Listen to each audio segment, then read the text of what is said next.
সিদ্ধান্ত গৃহীত হয়েছে, বাংলাদেশ জাতীয়তাবাদী দলের প্রার্থী হয়েছেন মির্জা ফখরুল ইসলাম আলমগীর এবং তিনি প্রার্থী হওয়ার সাথে সাথে বাংলাদেশ জাতীয়তাবাদী দলের মহাসচিব এবং জাতীয় স্থায়ী কমিটির সদস্য পদ থেকে পদত্যাগ করেছেন। এই বিষয়টি আপনাদের সামনে আমরা সারা জাতিকে অবহিত করলাম। আপনাদের সকলকে ধন্যবাদ।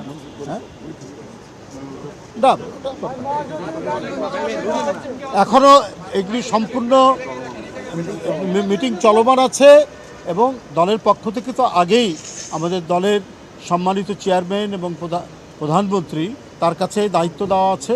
তিনি যে প্রক্রিয়ায় যেভাবেই হোক তিনি সেই নিয়ে মতামত নিয়ে তিনি সেটা জানাবেন, সেটা আপনারা পরে জানতে পারবেন। এখন শুধু দলের রাষ্ট্রপতি প্রার্থী মির্জা ফখরুল ইসলাম আলমগীরের নাম আমরা ঘোষণা করলাম এবং ইতিমধ্যে তিনি মহাসচিব এবং জাতীয় স্থায়ী কমিটির সদস্য থেকে পদত্যাগ করেছেন।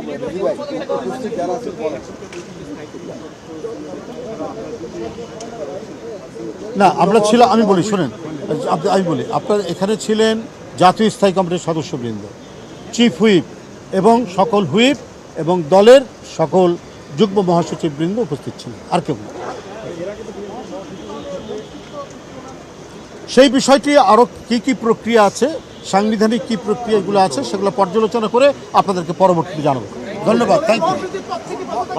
হ্যাঁ করেছেন, বললাম তো, আমি দুইবার বলেছি মহাসচিব এবং জাতীয় স্থায়ী কমিটির সদস্য এই দুইটা থেকে ইতিমধ্যেই তিনি পদত্যাগ করেছেন এবং দলের প্রার্থী হয়েছেন মির্জা ফখরুল ইসলাম আলমগীর।